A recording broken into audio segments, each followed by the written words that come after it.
कथा है चतुर लड़का और लालची कल्लू। आइए कथा श्रवण करें।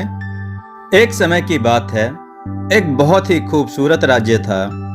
उस राज्य में एक बहुत ही लालची आदमी रहता था। उसका नाम था कल्लू। वह उस राज्य के राजा के लिए कर वसूलने का काम करता था और वो उसी राज्य में रहता था। उसका काम राजा के लिए कर जमा करना था। कल्लू जिस चीज को चाहता था उसको पाने के लिए कर के नियमों को बदल देता और कर के नाम पर उनसे जो चाहता वह हासिल कर लेता। एक दिन कल्लू ने सभी गांव वालों को इकट्ठा करा और कहने लगा, सभी ध्यान से सुनो, इस बार राजा ने कर में बढ़ोतरी कर दी है। तभी गांव वाले बोले, यह तो हर महीने का काम है, आप हर चीजों में कर बढ़ा देते हो। कल्लू ने कहा, यह मेरा नहीं, राजा का आदेश है जिस पर हम सबको सहमत होना होगा। गांव वालों ने पूछा, अब आप कर में क्या लोगे? कल्लू ने कहा, बैल, बकरी या जमीन, फसल इत्यादि। धीरे धीरे कल्लू के लालच की आदत पूरे गांव में फैल गई। कल्लू के कारण सब लोग वहां पर रहने से डरते थे।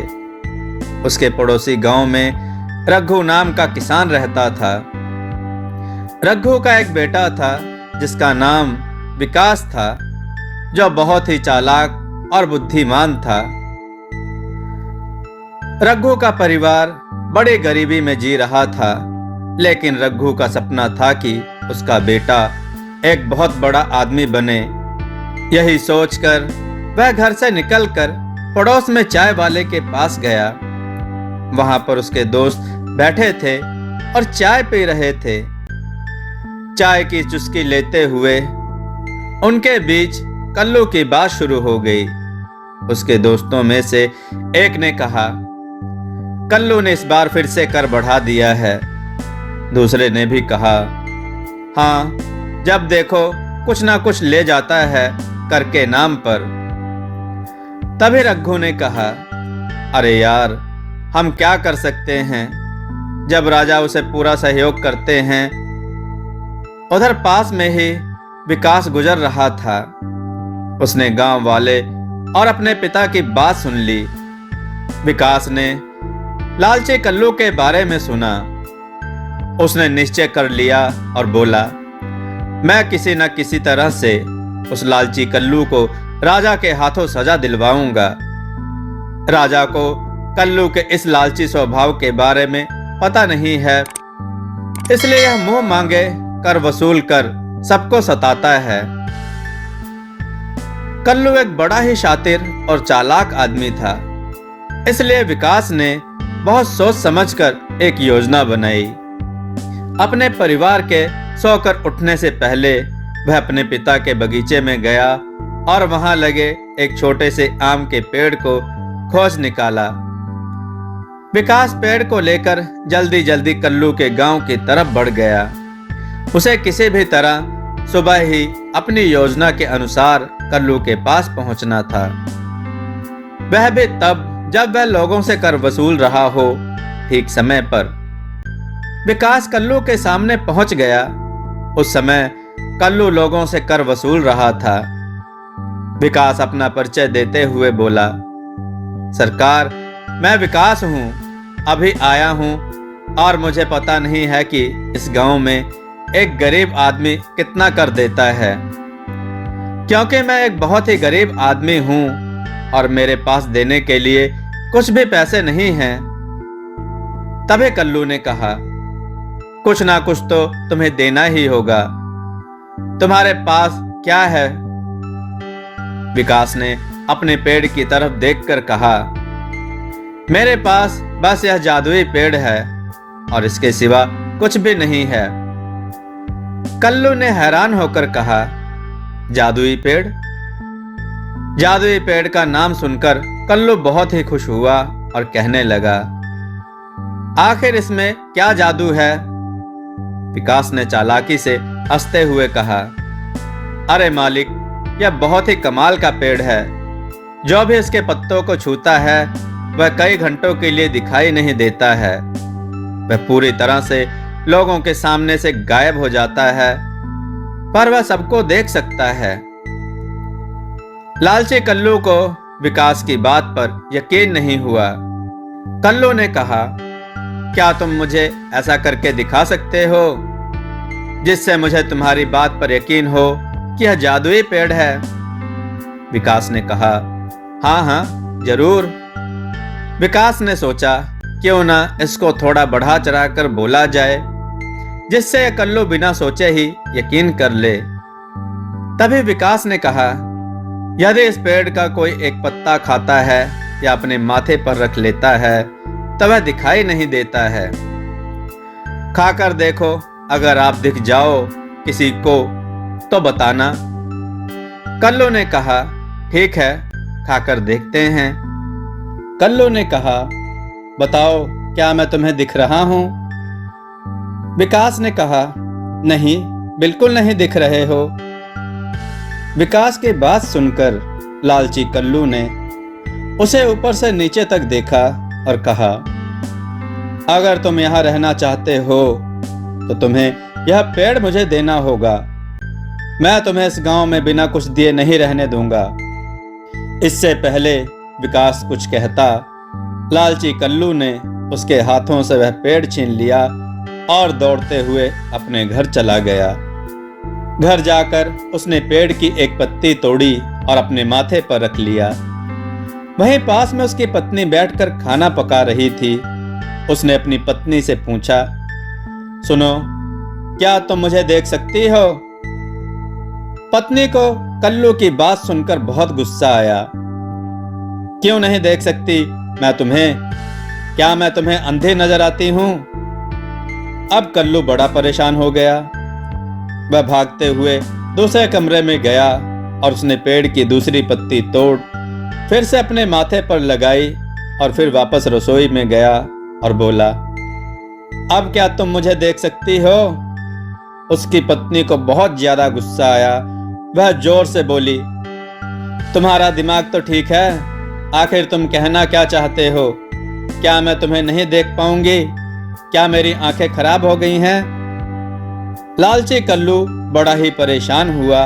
वह फिर कमरे में गया, फिर पेड़ की पत्ती तोड़ी, फिर उसे माथे पर लगाया, फिर अपनी पत्नी के पास गया, फिर से दोहराया, क्या तुम मुझे देख सकती हो?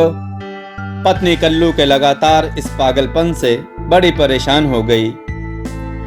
आखिर गुस्सा होकर उसने कहा, नहीं, मुझे तुम दिखाई नहीं दे रहे हो, मैं तुम्हें नहीं देख सकती। लालची कल्लू तो जैसे यही सुनना चाहता था, वह खुशी से पागल हो गया। उसने सोचा, गांव में जाकर इस जादुई पेड़ को परखेगा। वह चौराहे पर गया और वहां खड़े होकर पेड़ की पत्ती माथे पर लगाकर विचित्र विचित्र प्रकार की हरकतें करने लगा। किंतु किसी गांव वाले ने कुछ भी नहीं कहा, क्योंकि वह उससे बात नहीं करना चाहते थे। उन्हें डर था कि कहीं वह उनसे कर ना मांगने लगे। लेकिन गांव वालों के कुछ भी ना कहने से कल्लू ने समझा, वह पेड़ सचमुच ही जादुई है। फिर उस दिन के बाद जो भी चीज उसे पसंद आती वह उठाकर ले जाता। वह बाजार जाता, किसी दुकान से बांसुरी, किसी दुकान से फल फूल, कहीं से कपड़े उठा लाता। सब लोग उसे ऐसा करते हुए देखते, लेकिन डर के मारे कभी कुछ न कहते। लेकिन वह लालची कल्लू यह समझता कि वह किसी को दिखाई नहीं दे रहा, इसलिए कोई उसे कुछ न कहता। एक दिन गांव को देखने के लिए राजा की शाही गाड़ी गुजरी। कल्लू ने देखा कि राजा की गाड़ी में बेशकीमती हीरे जवाहरात आदि सजे हुए हैं। लालची कल्लू ने आदत के अनुसार पेड़ का पत्ता अपने माथे पर रखा और राजा की बग्गी से हीरे जवाहरात चुराने लगा। शरेआम उसकी यह हरकत देखकर राजा को बड़ा गुस्सा आया। उन्होंने चिल्लाकर कहा, गिरफ्तार कर लो इसे। अब लालची कल्लू बड़ा परेशान हो गया। उसने कहा, महाराज मुझे क्षमा करें, इसमें मेरी गलती नहीं। एक गरीब आदमी ने मुझे यह जादुई पेड़ दिया जिसकी पत्तियां अपने सर पर रखकर मैं अदृश्य हो जाता था। लेकिन आज मुझे पता चला कि वह झूठ बोल रहा था, क्योंकि आपने मुझे देख लिया और मैं गायब नहीं हुआ। राजा को उसकी बात सुनकर बहुत गुस्सा आया।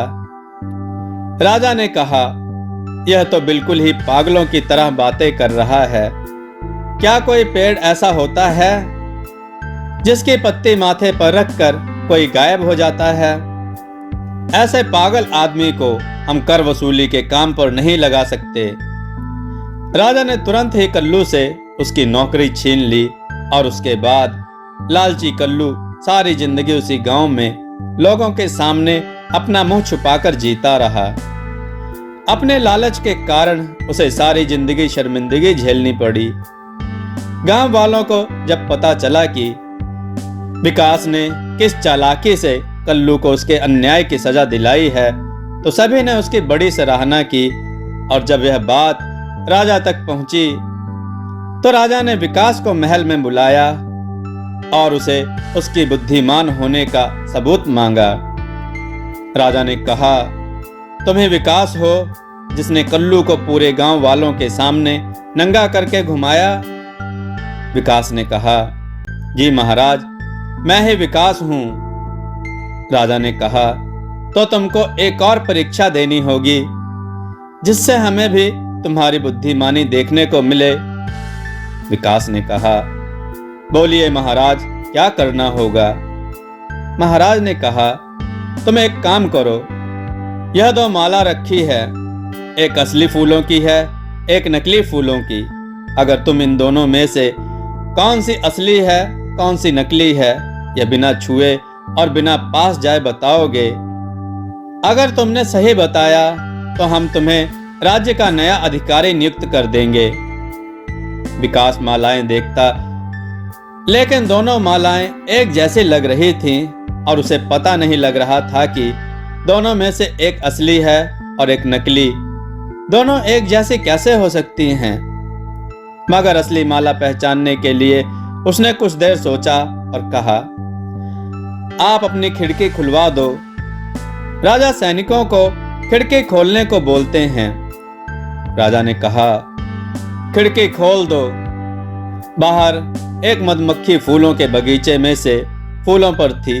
वह सीधा उड़कर असली फूलों की माला पर आकर बैठ गई। विकास ने कहा, महाराज, यही असली फूलों की माला। राजा सोच में पड़ गया। इसने तो माला को छुआ भी नहीं, इसको कैसे पता चला कि यह माला असली फूलों की माला है? राजा ने विकास से पूछा, तुमको कैसे पता चला कि यह असली माला है? विकास ने उत्तर देते हुए कहा, यह बहुत ही आसान था। राजा ने पूछा, कैसे?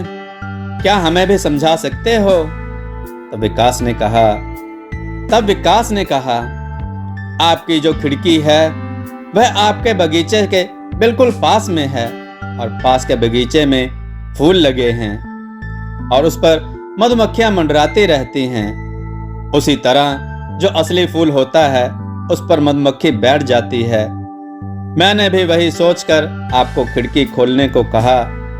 जिस तरह से मधुमक्खी बाहर से आ गई और असली वाले पर आकर बैठ गई। यह सुनकर राजा ने कहा, तुम तो सच में बहुत होशियार हो, मुझे यह देखकर अच्छा लगा। राजा ने विकास की बुद्धिमानी देखकर उसे ही कर वसूलने की नौकरी दे दी और विकास न्यायपूर्वक गांव में कर वसूली का काम करते हुए आराम से जीवन बिताने लगा। लालच और अन्याय के कारण कल्लू को अपनी जिंदगी लोगों के ताने सुनकर शर्मिंदगी के साथ बितानी पड़ी। दोस्तों, आपको यह कथा कैसी लगी? अपने विचार और सुझाव कमेंट में जरूर दें। हमारी कथाओं को लाइक करें, हमारे चैनल को सब्सक्राइब करना न भूलें। हमारी कथाओं को शेयर जरूर करें जिससे लोगों को अच्छा ज्ञान प्राप्त हो। जय श्री राम भक्तों।